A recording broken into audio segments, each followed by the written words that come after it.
All right. Okay. So I believe last time we were just on the last example, okay, which is this thing. And basically, what we want is to determine which one matches A, B, C, right? Which one of these graph matches A, B, or C? Did you guys did that? Did anybody give it a shot? I did, but I think I got it wrong. I know I got it wrong. Okay, well, tell us anyway. Which one do you think is number one? Oh, well, I thought that number one was B, but okay, it's not. Yeah. Is number one C? C. Yeah. Number one is C. How do you figure that out, Leon? I used the. I basically did what's on the screen right now. I tried to look for the median and then the different interquartile range. Okay. Most of the values are concentrated toward the middle because of the steep curve. Right. Okay. So look, the strategy in this case is exactly what Leanne just said. Look at what I did on number one, right? So you want to find, well, this is 100, correct? So you want to find kind of the media, the first and the third quartile. And then see where those cross the graph and then bring those lines down.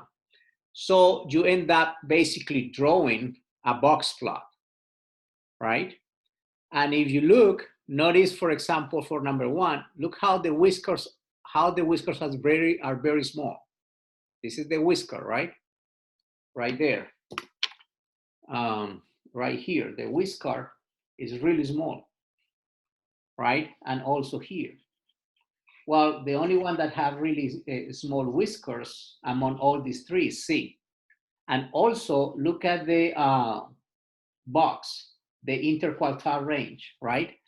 This is the interquartile range, which is basically a little bit evenly distributed, so that matches more C. Does it make sense? So that's the strategy there. So this will be C, right?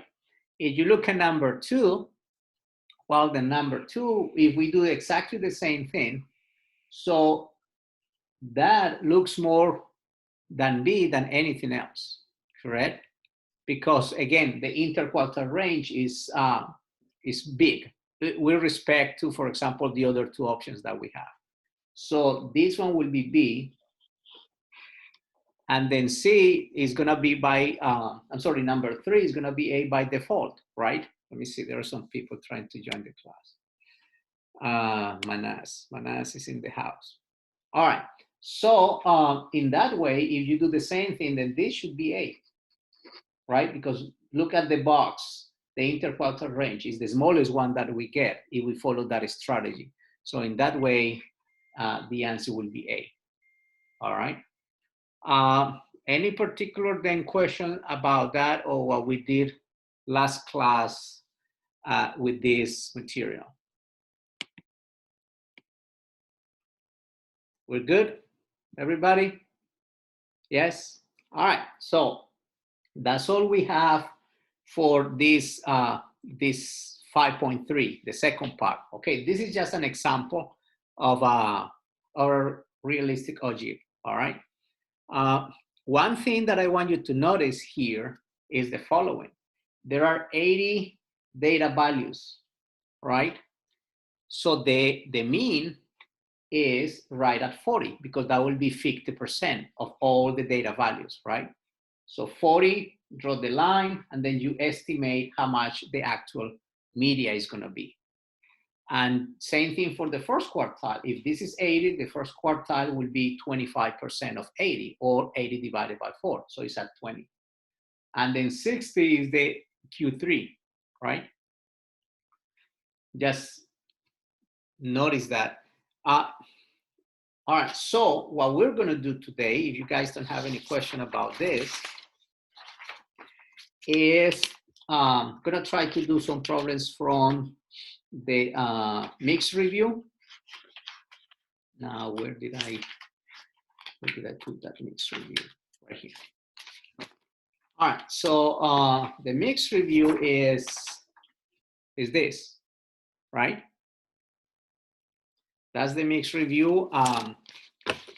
It's in Canvas, and I don't know if you did download it by any chance or not. I didn't ask you to download it, but if you did, awesome. If not, then anyway is in Canvas, okay? It says practice questions. So so we're gonna work a couple of those problems, okay? So let's start with number 1. It says, given that mu is the mean of the data set y1 up to y30, and you know that the sum of the y values from 1 to 30 is 360, and the sums of the values of the difference between the y values and the mean square is 925, find the value of the mean and the standard deviation of the data set. Okay, so how could we find, let's start here, number 1. How could we find A?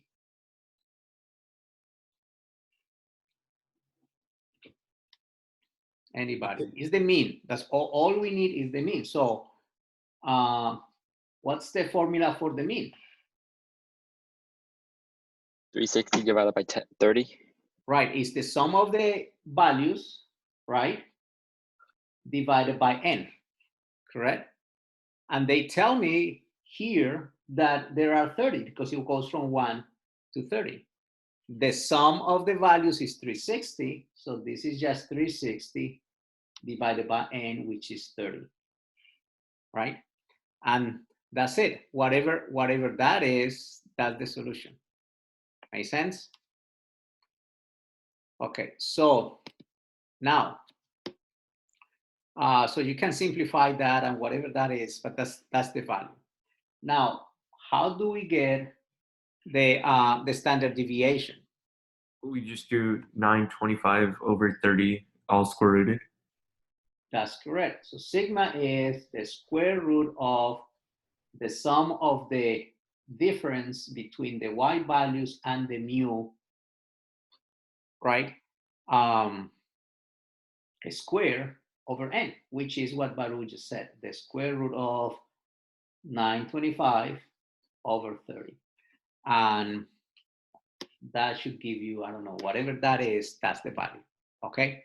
So that's a simple one.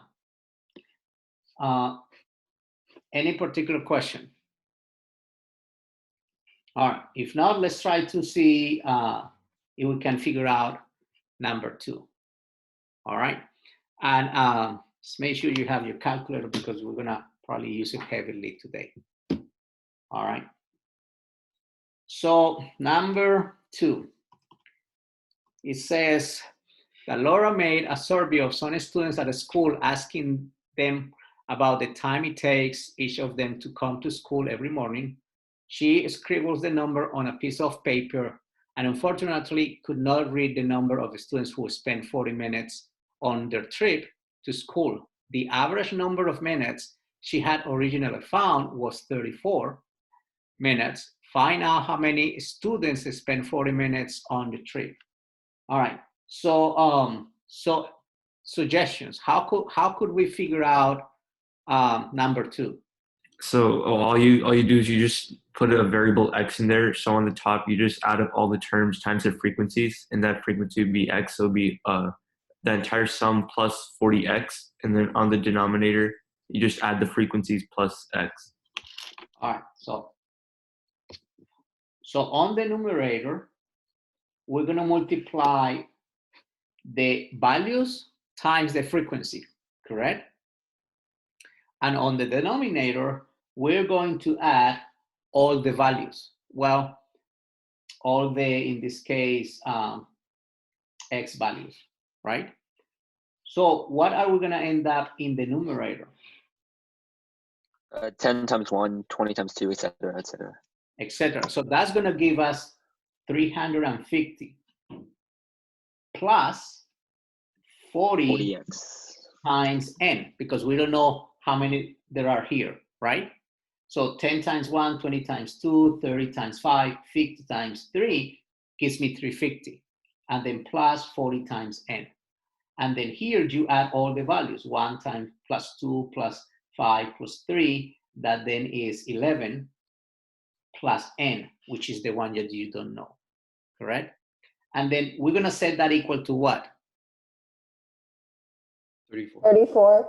34, correct. With that, we made that equal to 34 because that is the average that she found. And from there, then we're going to solve for n. So it's going to be 350 plus 40n equals what? 34n, and then 34. 374. 11. How much? 374. 374. Thank you, Vernon. All right. And then from there, we're going to solve for n. So it's going to be 40n minus 34n. That's going to be 6n equals 374 minus 350. So that's 24. And then from there, n is going to be equal to 4, right? 6 times 4, 24. And that's it. That's all we need for number 2. Is there any particular question? All right, if there are no questions, then let's look at number 3. All right, let's try to read this problem. It says that the following table gives 50 measurements of the time it took to certain reaction to be done in a laboratory experiment, right? So all those are the times for the reaction to take place. Part A says construct a frequency table and a histogram starting at 1.6 with interval length of 0.5.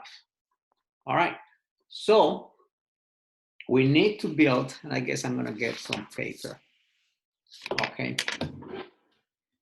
So in order to, actually I'm gonna try to do it here, since this has some grid in it, so I can work with that, okay?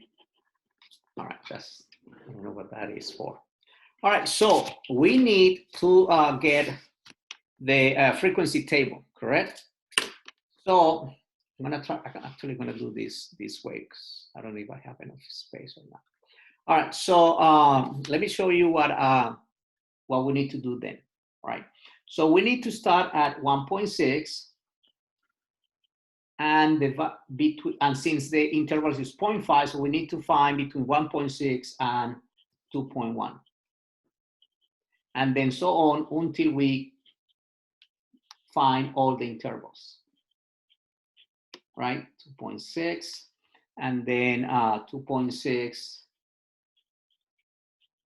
up to 3.1, and then 3.1 to 4.6, so 3.1 to, I'm sorry, 3.6, and then 3.6 to 4.1,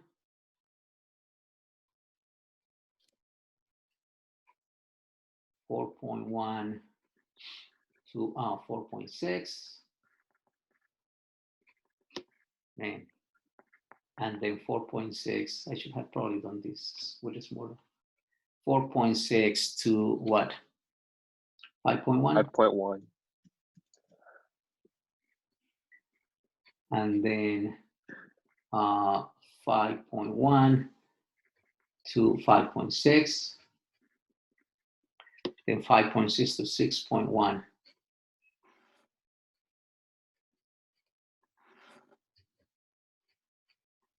And lastly, 6.1 to 6.6. And I thought I had enough space, but I didn't. All right, so, but we need to then work with this data and count.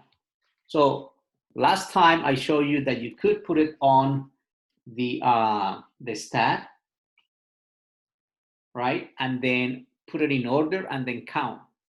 So that's what you would do there. Put all the data, put it in order and count. I should have done this earlier. So let me I have the values, Mr. Sanchez. values. Yes. All right, so tell me the values then for the cumulative, for the frequency table. Okay, so for the frequency, it's 2, Okay, 2, 5, 5, 5, uh-huh.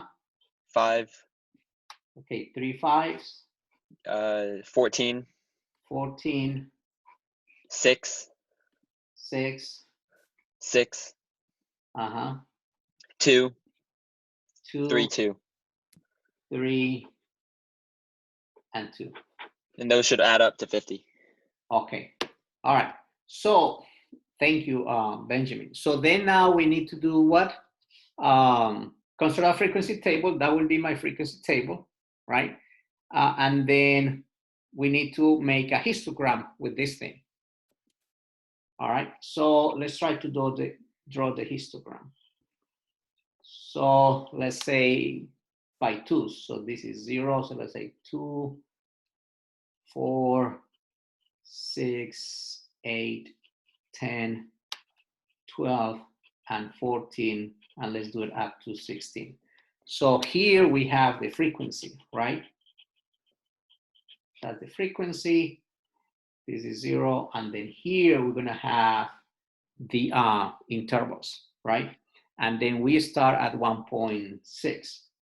So let's say that we start here, and this is 1.6, and then let's say, okay, let's say here 2.1, 2.6, 3.1, 3.5, 3.6, I'm sorry, 4.1, 4.6, 1.1, 5.6, 6.1, and then 6.6. All right. And that is the time that it takes for the reaction to take place. All right. And then now it's just a matter of building up the bars. So between 1.6 and 2.1, there is 2. So that's that. And then between 2.1 and 2.6, there are 5. So let's say around here. That, and then we have another 5 all the way up to 3.6. So up to 3.6, we have all these are 5. So basically, is that. With 3.6 and 4.1, we have 14. So we go all the way to here. To here.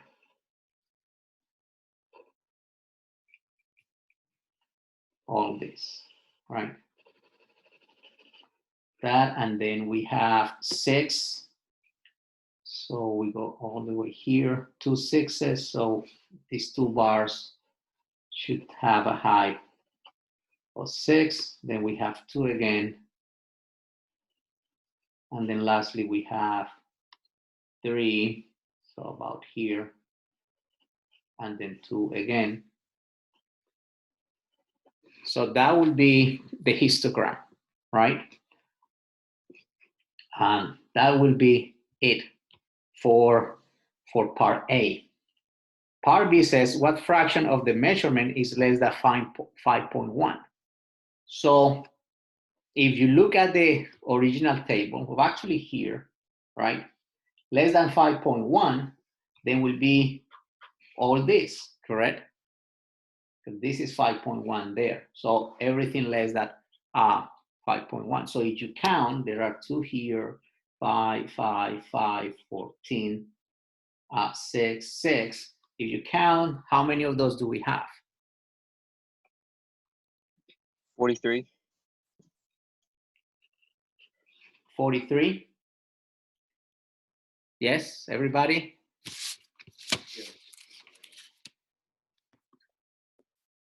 So 43, the fraction will be 43 out of 50. And that's about 0.86. So about 86% of the values are less than 5.1, right? Let's look at C. C says, estimate from the histogram the media of this data set. All right, so how could we estimate the median? We know that n is 50, right? So where the median is going to be? So it's an even number of data values. So the median is going to be between the 25th, n divided by 2, right? That's 25, and the 26th term. The median is going to be between those two. So if we count again, then we have 2 and 15 is 17 and 14 is 31. The 25th and the 26th term are in between here. Does it make sense? So the median is in this range between 3.5 and 4.1. What's the midpoint of that? 3.85. 3.85, so about, let's say about 3.9. So the median is about 3.9. Does it make sense how we found that out? Yes. All right. So that's the median. What's the next question? Estimate the mean and the standard deviation using your frequency table. All right, so now we're going to use this to try to estimate the mean and the standard deviation. So that's D, right? So how could we use that to estimate the standard deviation and the mean?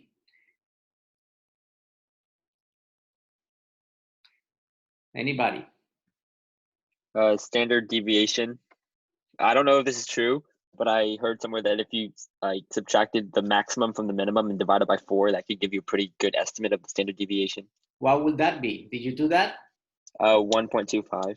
1.25 is not that bad actually. It's quite close.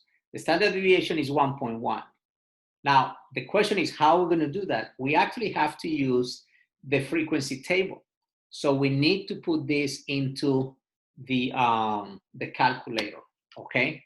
If we want to estimate that. So, but this is how we're gonna do this. All right. Look, I'll make exit out of here.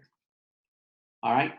So if you remember what we did last class to graph this, we needed the endpoints of the subintervals and the frequency, correct? In order to graph the to do the frequency distribution graph. All right. So what we're going to do is create that on the calculator. All right.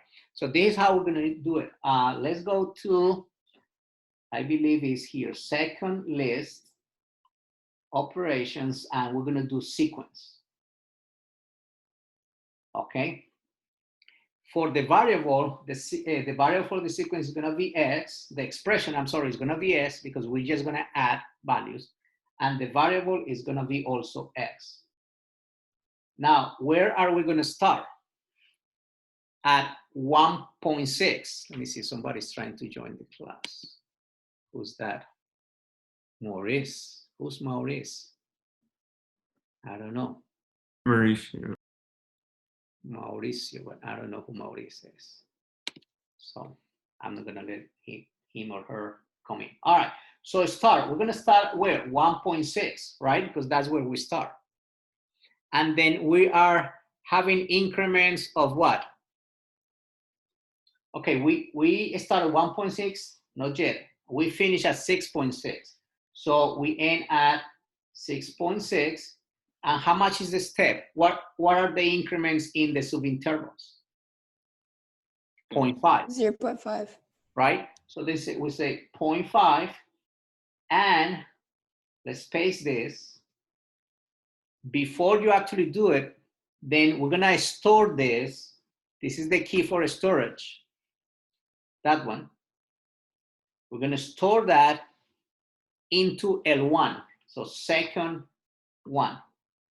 All right, press enter. So if you go to stat and edit, here you have the endpoints of all the subintervals. okay?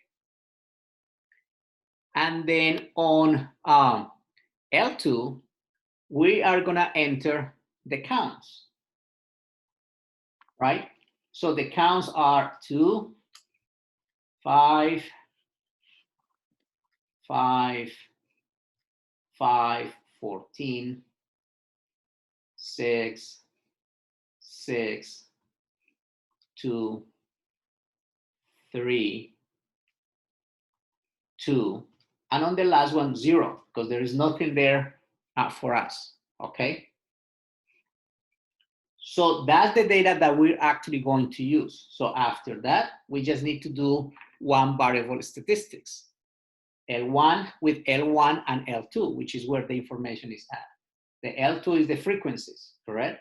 So we go stat, calculate one variable statistics.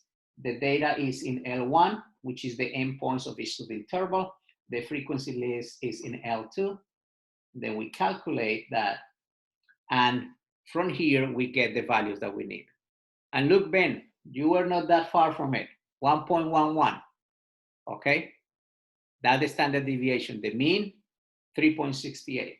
So the mean,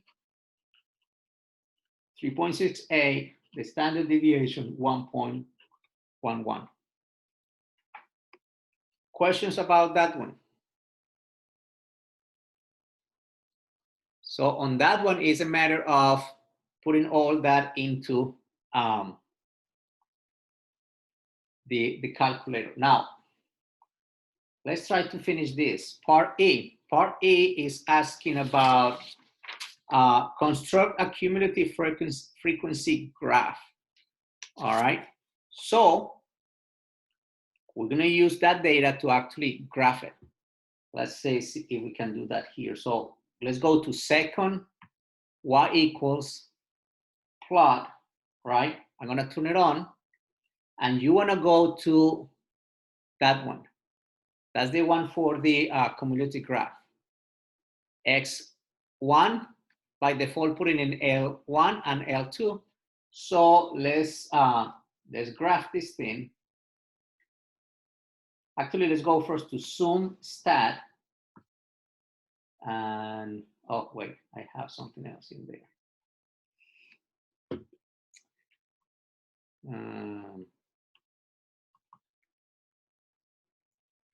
Oh yeah, if I have a cosine function here.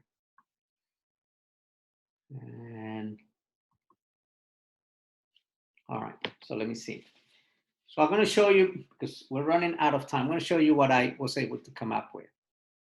Okay, so here we have the cumulative frequency graph, right? 0 to 50 here. And here we have the different values. Okay, now what did I actually plot it here? Pay attention to this. These are the values that I plotted. We plotted the the endpoint of each subinterval and the count, the cumulative count. So the first point is 2.1, 2. The second one is 2.67 because you add 5 and 2. Then 3.1, 12 as you keep adding. So these are the values that you should plot. Okay. Now on the graph, on the data that we have, here is L1 and L2. These are the endpoints, right? We need the cumulative. Here, this is just the frequency. So we actually need the cumulative. So here for L3, we're going to add all these values. So the way we can do that is go to list, operations, and we can use cumulative sum, number 6. And we want to do that from L2. Then this is the cumulative frequency. So the vertical axis is going to be L3, my cumulative frequencies. And the horizontal axis is the counts, right? The the times, the intervals, okay? So actually it should be, because it should be this. So on the plot, it should be, the X should be L1 and this should be L3, not L2 like I did. So let me zoom stat, and that should be what you get. So that is with the calculator, and this will be manually doing it, okay? It is 1232. So, but that will be, that one, it's okay, but if you stay for a few minutes and we finish at least number 3, the whole thing? Tell me. Yes? No? All right, so let's finish this then, okay? So that's what we got. So let's see what the question is. Part then, that was D, E, so F, right? Part F says, okay, from your cumulative frequency graph, estimate each of the 5 numbers in the 5 number summary. All right, so this is what I did here. Right, this is my graph. It can be done with the calculator, actually, it can be done with the calculator, but I'm gonna show you really quick. All right, so mean and max. The first quartile should be at 12.5. If you do the 12.5, this, the estimation of the first quartile is about 3.115, okay? The media is half of 50, which is at 25, so at 25 here, you draw the line, bring it down, so it's almost 4. So I estimated that to be 3.9, okay? And Q3 is 75% of 50, so it should be at 37.5. So about here. And then you bring it down, and I estimated that to be about 4.65. I'm gonna show you how to do this with the calculator really quick, and then I'll finish with that. All right, so look. So what you want to do is graph the values that you found for where the first quartile, median, and median and third quartile are. This 12.5 is 25% of 50, okay? 25 is 50% of 50, and then 37.5 is the third quartile, which is the 75%, right? So what you're going to do to estimate is to trace. So you can trace, and that is going to show you roughly what the X value is. All right. So if I press trace, so move up, now I am in this black line, which is the third quartile. So if you move close to the intersection, it's telling you that what? X is 4.1, right? That's the third quartile. I estimated that to be 4.65, a little bit off. But again, this is an approximation. If I want to make a better approximation, this is what I want you to do. You can press zoom, and you're going to use zoom box. So we're going to enclose these 3 points where they intersect in a little box. I'm just moving the cursor to set up my box, my corner of box. I press enter. So notice I am enclosing the 3 intersections in this box. I press enter. So now my approximation is going to be a little bit more accurate, okay? So once I have that, I can do trace again and see, for example, that's for the first quartile. So it's telling me that they cross about what? 2.6, right? Maybe something like that. So this is just another way to estimate what the first quartile is, what the mean will be, and what the third quartile is, okay?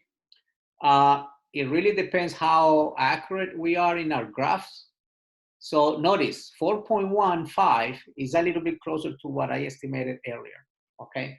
That's just one way to do it with the calculator. If you are provided with a grid, because most of the time you are, to actually do this manually, then you go with your grid, okay? And that will be, at least with this grid, trying to be as accurate as possible. Those are the 5 values that I found. All right, questions, comments? Are we good? All right, so try to please work on that